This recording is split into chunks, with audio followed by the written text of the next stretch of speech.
Olá, muito bem-vindo. Eu sou o Divino Ronaldo, comunicador do agronegócio e apresento o AgriProsa Podcast. Vamos começar? Esse episódio tem um oferecimento da Organic Brasil. Você sabia que os fertilizantes organominerais são versáteis e podem ser usados em diversas culturas, desde grãos até hortaliças e frutíferas? Organic Brasil. Inovação e tecnologia para o futuro da agricultura, atendendo tanto pequenos quanto grandes agricultores com nossos fertilizantes de alta qualidade. Utilizamos tecnologia avançada para tratar e enriquecer a matéria orgânica por meio de processos industriais exclusivos. Nossos fertilizantes organominerais aumentam a capacidade de retenção da água do solo, tornam as plantas mais resistentes a estresses climáticos, resultados comprovados para maiores lucros. Organic Brasil, cultivando inovação, colhendo resultados.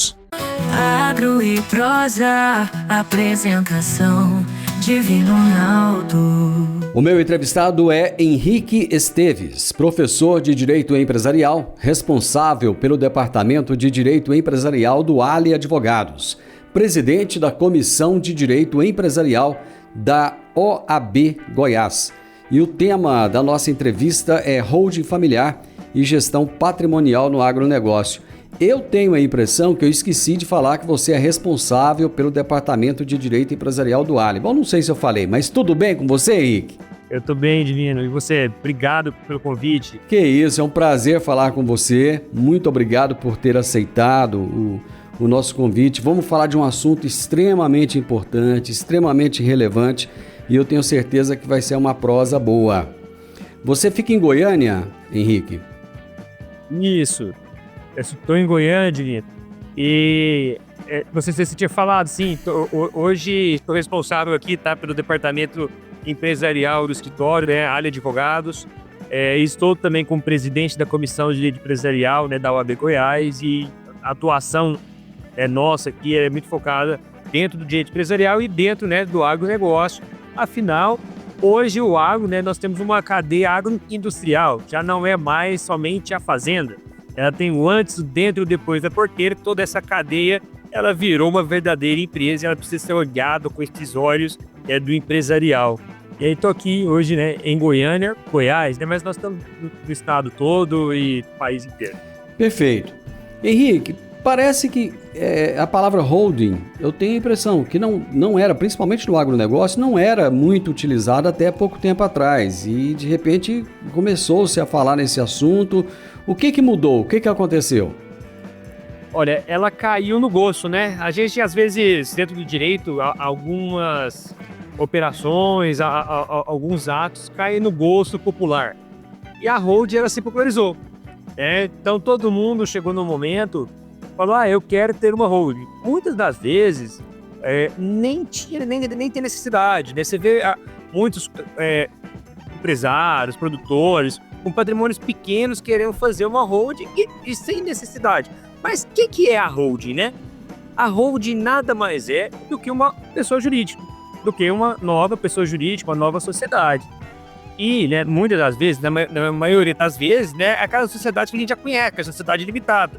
E tem mais de 90% hoje dos registros do Brasil são de sociedade limitada. E, juridicamente dizendo, a holding, na sua natureza, ela é uma empresa que é sócia de outras empresas. E dele nisso, mas nada impede, por exemplo, que se crie uma holding patrimonial, que é muito comum no agro. É onde vai estar ali o patrimônio. Mas hoje, a holding, na verdade, ela é só um instrumento de planejamentos que são feitos. E muitas das vezes a pessoa, eu quero uma holding. Tem que ver, se tem necessidade ou não. Mas é um excelente instrumento, seja para você pensar numa organização patrimonial, numa organização de gestão de corporação, aonde você tem a holding pura, que seria sócia de outras empresas, ou na governança, ou seja, numa questão de sucessão, ou numa questão tributária. Então a gente tem vários vieses que a gente pode utilizá-la. É um excelente instrumento para você poder fazer esse planejamento. Você disse que às vezes a pessoa fala assim, eu quero ter uma holding.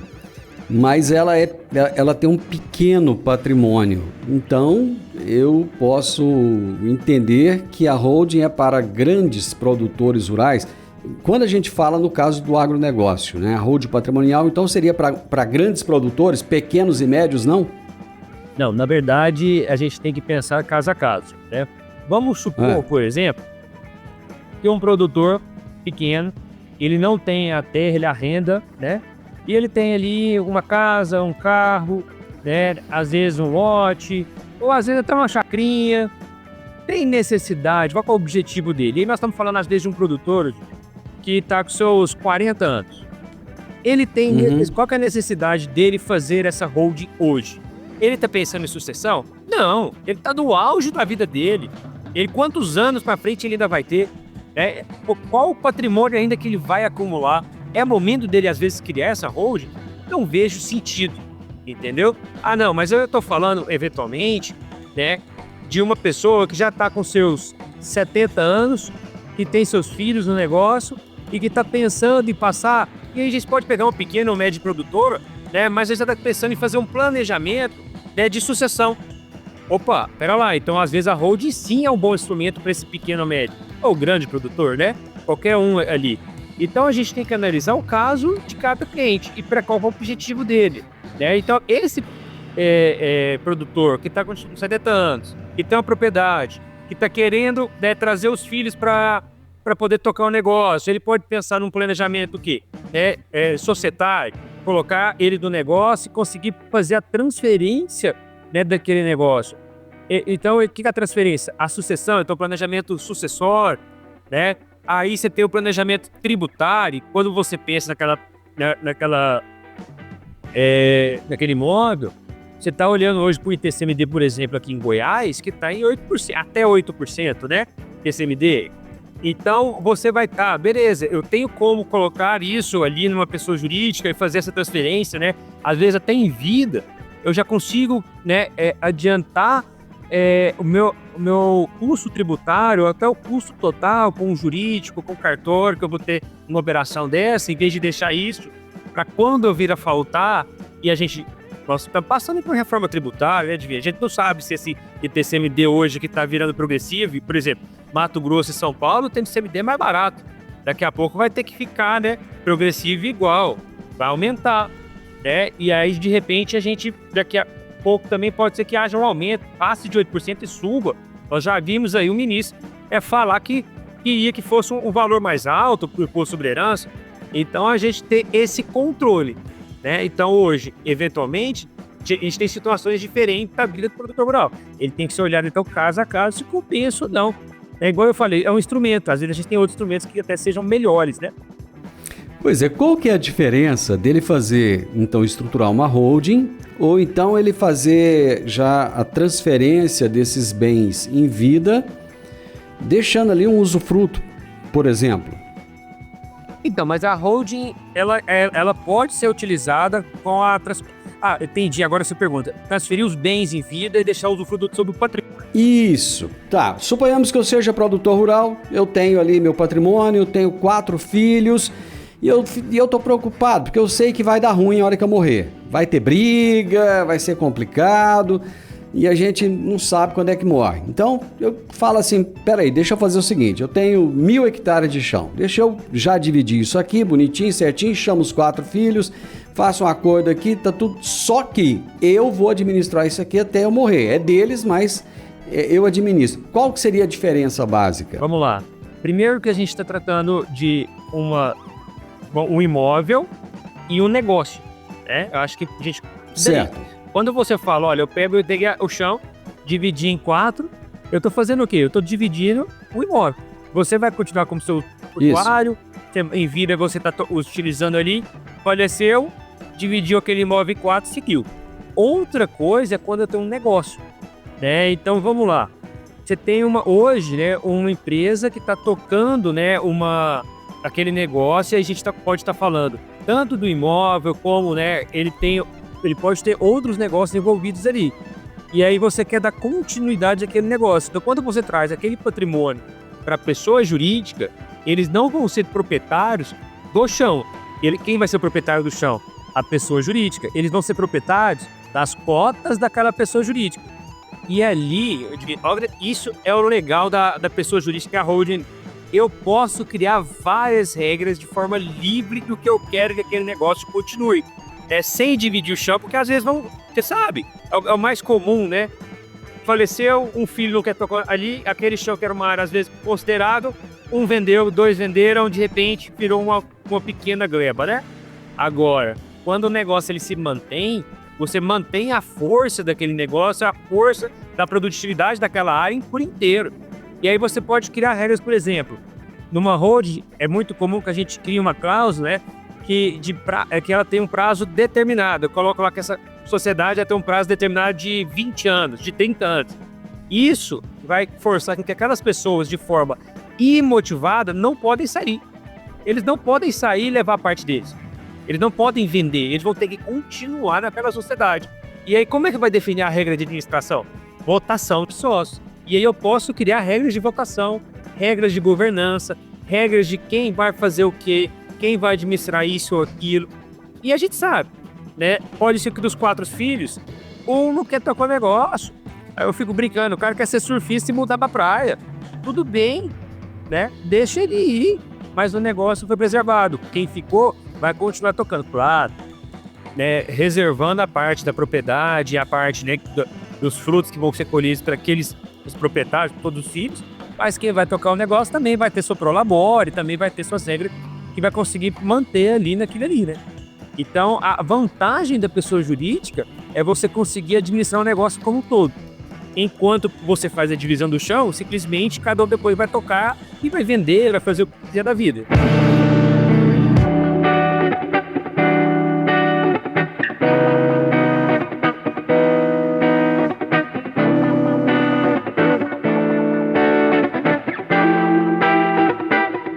Do seu ponto de vista, quais são as principais vantagens de se estabelecer uma holding familiar? Você já trouxe aí algumas, mas o que você acha que assim, faz a pessoa falar, vale a pena, vou mexer com isso? Normalmente, até a holding ela surgiu disso, né, da questão tributária. Eu acho que assim, o ser humano ele pensa sempre primeiro ali no bolso. Ele vê aquilo ali e fala, olha, dá para economizar o tributo, dá para economizar dinheiro. Então, acho que a primeira vantagem é essa. Quando você faz um planejamento, você faz o quê? Você economiza dinheiro. É claro que tem aquele negócio, quando eu falecer, quem vai pagar meus filhos? Mas às vezes vai ter que vender pedaço de chão para pagar imposto, que é caro. Em vida, você já consegue organizar isso. Então, primeiro ponto, economiza. Segundo ponto, nós acabamos de falar, você faz a sua vontade em vida. Vontade essa, né, espelhada na governança. Então você ali na parte societária da pessoa jurídica, você consegue organizar como que você quer que aquele negócio continue tocando, depois inclusive vier a faltar, né? Ou neste momento, em vida também. Então, eu dei o exemplo da pessoa com 70 anos, a expectativa de vida dela ainda é muitos anos para frente, né? Hoje em dia a pessoa se vive bastante, mas ela vai continuar, vendo o negócio dela continuar sendo perpetuado. É aquilo, deixa de ser uma herança lá na frente, para se tornar um legado, né? Algo que se continue, que se perpetue, né? A preservação daquela empresa. Então, eu acho que o segundo ponto, que é muito bacana, é a gente conseguir estipular regras de governança e regras societárias que a gente mantenha a saúde do negócio, né? E aí você tem o terceiro, que é a própria sucessão, né? Que você já também coloca a sua vontade de vida. Você vai ter, ou seja, várias vantagens que você pode utilizar, mas aí, naturalmente, caso a caso, de cada produtor, a gente precisa olhar e vão ter vantagens ali diferentes. Pode ter um produtor que ele não tem filho, ou tem filhos muito pequenos, né, ou já tem filhos mais novos, então você vai ver de uma forma diferente. Hoje, por exemplo, é muito comum também que na parte tributária você continue operando na pessoa física, né, e tem a holding patrimonial para poder ali, de uma forma como parceria, manter aquele patrimônio e ficar mais fácil também numa comprideira, numa organização própria patrimonial. Então, você vai olhar caso a caso e a gente vai ter uma forma de tratar e vantagens tem várias. Essas regras podem ser questionadas por algum filho que se sentir lesado, por exemplo? Eu vou citar um exemplo. Dia desses eu vi que um determinado produtor rural, um patrimônio expressivo, ele parece que ele tinha uma predileção pelos filhos. E a filha se sentiu lesada, porque parece que o pai não deixava muito ela participar dos negócios e de repente, eu não sei se ele faleceu e na divisão do patrimônio ela se sentiu lesada. Pode acontecer um caso desse, de alguém chegar e falar, peraí, eu tô levando prejuízo nisso aqui. Olha, a gente tem que respeitar no planejamento sucessório, né, e depois na herança, é necessário respeitar a legítima. O que é a legítima? 50% do patrimônio, né, do patriarca, da matriarca, ela tem que ser destinada aos herdeiros. É necessário, né? Então, no caso, aí nós estamos falando dos 4 filhos, né, que a gente tinha falado. Aqueles 4 filhos, Isso. eles precisam, então, garantir 12,5% do patrimônio. Né? Ou seja, 12,5 vezes 4 vai dar os 50%. E os outros 50%? Aí faz o que quiser. Se ele quiser beneficiar, né, igual você falou, os filhos homens, infelizmente é uma vontade dele, é o patrimônio dele, né? Não é o patrimônio dos filhos. Né? Igual poderia acontecer o contrário, beneficiar as filhas mulheres, ou beneficiar um filho X a Y, né? Então, ou beneficiar o filho que trabalha, e aí, acho que isso daí é importante a gente entender, que muitos, às vezes, querem beneficiar o filho que trabalha do que o filho surfista. E tá errado. A gente não pode julgar se tá errado ou se tá certo, né? Mas você tá mantendo a continuidade do negócio, tá todo mundo tendo beneficiado nisso. O que é o produtor rural? Deixa eu falar o produtor rural, que acho que é mais fácil a gente entender. O que ele deve levar em consideração para o estabelecimento de uma holding? Eu acho que a primeira coisa é você entender ali, né, qual é o seu patrimônio e seu momento de vida. Qual que é o seu objetivo com a holding? É só colocar o patrimônio lá dentro? Porque se for só colocar o patrimônio lá dentro, às vezes não faz sentido. Né? Porque às vezes você está em plena ascensão, ganhando dinheiro, comprando imóvel, e ali não faria às vezes sentido de você simplesmente gerar uma burocracia. Agora, se você tem um planejamento tributário e vai te gerar economia, opa, legal. Eu já estou pensando, né, num planejamento sucessório, onde eu quero trazer os filhos, os herdeiros, né? Opa, legal. Eu já estou pensando, às vezes, num planejamento societário. É muito comum, de você ter ali no negócio família tocando aquele negócio. Então, peraí, às vezes é melhor eu relacionar e dialogar dentro de uma sociedade do que, né, fora, numa divisão de terra ou numa copropriedade. Então, legal também. Então, eu acho que esses 3 pontos, esses 3 viés são muito importantes. A parte societária de governança, a parte do sucessória e a tributária. A gente sabe que o governo não gosta de perder arrecadação, né? Qualquer governo, ele gosta de aumentar, ele gosta de arrecadar mais, mas de perder, Tá. perder jamais. O governo tenta dificultar essas holdings, não? Tenta o tempo todo. Goiás tem uma legislação já bem burocrática. Inclusive, existe lá uma crítica que eu olho hoje, né, na legislação, para mim tá errado. O que acontece? Quando a gente vai fazer hoje uma avaliação de uma empresa, para, por exemplo, um sócio vai sair, ou foi expulso da sociedade, né, ou faleceu, e você precisa pagar aquelas cotas, né, para esse herdeiro ou esse sócio que saiu, basicamente, você vai avaliar a empresa em regra pelo balanço de determinação. O que é o balanço de determinação? É a realidade de hoje de ativo e passivo. Você pode olhar para a empresa, quanto que vai o ativo e o passivo no dia de hoje. Né? Você não vê o futuro, só vê o dia de hoje. É como se fosse uma foto, né? Aquilo que você está enxergando. O Estado de Goiás, ele não faz isso na hora de fazer, por exemplo, a avaliação de uma empresa na herança ou na doação. Ele fala que é a foto mais o aviamento. E qual aviamento? A capacidade daquela empresa de gerar lucro. Um exemplo, Pit Dog. Todo mundo conhece Pit Dog. Aquele Pit Dog, quando você olha para lá, o patrimônio do Pit Dog não é pouquinho? A chato ali, o lugar, quase nada. Mas o faturamento é legal, não é? Que a capacidade dele gerar lucro a futuro, o faturamento é excelente. Então, essa capacidade futura, o Estado avalia. E isso é errado, ou seja, ele está aumentando o imposto, contrário às outras regras normais que estão lá no Código Civil e no processo civil. E aí, isso é um exemplo, né? Aqui em Goiás, nós temos imposto progressivo de até 8%.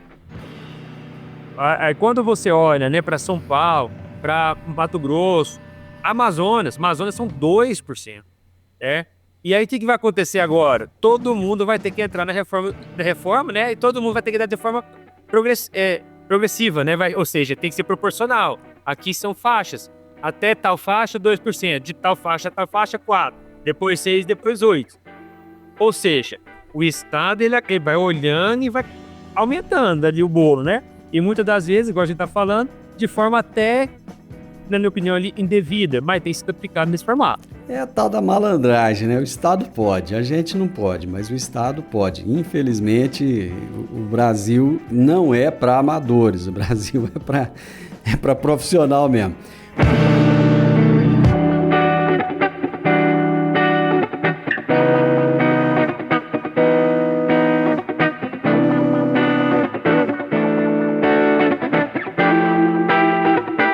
Como é que se faz um planejamento sucessório dentro de uma holding familiar? Na verdade, o planejamento sucessório, aqui é um ponto importante. A holding, ela é um instrumento do planejamento, tá? A gente tem vários outros. Então, eu vou lá, criei a holding, legal. Aí eu posso, nessa holding, fazer, por exemplo, a doação das cotas com reserva de usufruto. Eu posso fazer a venda das cotas para os filhos. Eu posso criar, né, um conselho de administração com poder de veto, patriarca, matriarca.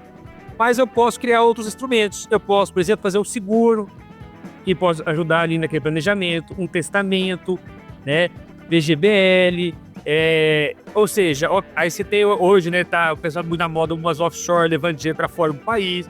Você tem várias formas de você parar, olhar para aquela situação e falar o que eu posso fazer aqui, né, para poder gerar uma segurança para essa família, para essa sucessão. Então, a gente faz a holding, mas a gente também olha outros instrumentos. Por exemplo, um casal que não tem filhos, mas se quer que o patrimônio fique para um ou para outro e não volte eventualmente para os pais na ausência deles. Eu posso fazer a holding, eu posso fazer já um testamento que eles dão a parte que é disponível de um para o outro, ou seja, já garante mais 25%. E como a holding, os pais não vão entrar nessa sociedade, para poder indenizar os pais pelas cotas que eles têm direito na legítima, lembra lá atrás que eu falei que tem garantia legítima? Né? Aí eu faço um seguro. Em vez de eu ter que vender o patrimônio, o seguro vai lá e indeniza aquelas cotas para os pais. Ou seja, resolvi todos os problemas na vontade que é deixar para o outro, para o cônjuge. Nós estamos trazendo 3 ferramentas diferentes. Posso usar ela para transferir para os filhos? Posso também. Então eu vou trazer várias ferramentas num planejamento sucessório para poder gerar a segurança jurídica e principalmente fazer a vontade do patriarca e da matriarca que quer fazer o planejamento. A gente tem que respeitar e buscar da melhor forma fazer a vontade de quem está fazendo o planejamento. Quais são as implicações legais e tributárias mais importantes para uma família do agronegócio que decide estabelecer uma holding? Bom, legais assim, as implicações legais são questões formais. A gente tem que tomar cuidado da abertura, né? Fazer um bom contrato social, fazer um bom acordo de sócios, eventualmente um protocolo familiar, né? Colocar ali umas regras. Por exemplo, se eu coloco uma sociedade por prazo indeterminado e eu transfiro aquelas cotas para os filhos, eles podem sair a qualquer momento e levar o patrimônio.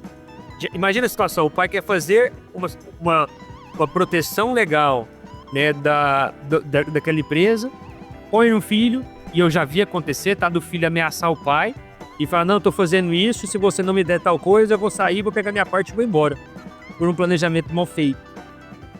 E aí ele vai, pega a parte dele, tem direito e vai embora, e aí, como é que fica? Aí, então, a gente tem que tomar cuidado com essa parte de constituição, né? Agora, por exemplo, se eu coloco um prazo determinado, esse filho não pode sair de forma imotivada, entendeu? E aí eu já bloqueei ali, né? Eu protegi, tá, o negócio. Na parte tributária, basicamente eu tenho que tomar cuidado com a forma de constituição daquela sociedade. Bem que hoje no agro, dificilmente você vai colocar ali que aquela empresa ela tem um objeto de locação ou venda, né, de imóveis. Porque se for, quando você levar essa empresa, o patrimônio para a empresa, você vai ter que pagar o ITBI.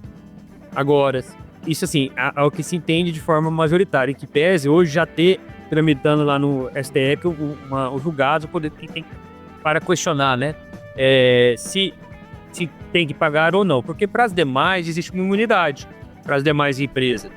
Aí você consegue imunidade, né, dessa integralização desse capital sem, né, ter que pagar o ITBI. Então você já gera uma economia ali, né, e eu acho que é fazer conta, tá, Divino? É fazer a conta qual vai ser a economia, né, seja com o advogado, com o cartório, né, com o emolumento, com o imposto lá na frente. E terceiro, muitas atividades, né, o produtor rural, ele opera muito da pessoa física, ele gera crédito, ele consegue linhas especiais. Então, não é simplesmente transferir para a holding e vou operar 100% lá. Não, você tem que criar um contrato de parceria entre o produtor e a holding, né, que é a proprietária do patrimônio, onde os dois vão poder, né, vão operar em parceria aquele negócio, vão distribuir lucro, né? Aí a gente vai dividir a porcentagem de uma forma que tributariamente compense, tá? O lucro e investimento naturalmente. Então tem que tomar esse cuidado desse planejamento para manter o produtor conseguindo suas linhas de crédito mais baratas, fazendo seu investimento, fazendo sua produção e recebendo, né? E aquela holding que detém o patrimônio também ela tem que ter sua participação, mesmo que mínima, para justificar também a existência dela ali com aquele patrimônio, e o patrimônio deixa de ser do produtor, passa a ser então da pessoa jurídica. Ou seja, o negócio não é tão simples assim. O melhor a se fazer é buscar uma assessoria jurídica, uma assessoria contábil, gente boa, né? Também não pode, vou pegar o mais barato que eu achar. Não é assim que funciona, porque depois com certeza vai dar problema. Henrique, obrigado, viu? Como é que é? Quem paga mal paga duas vezes, né?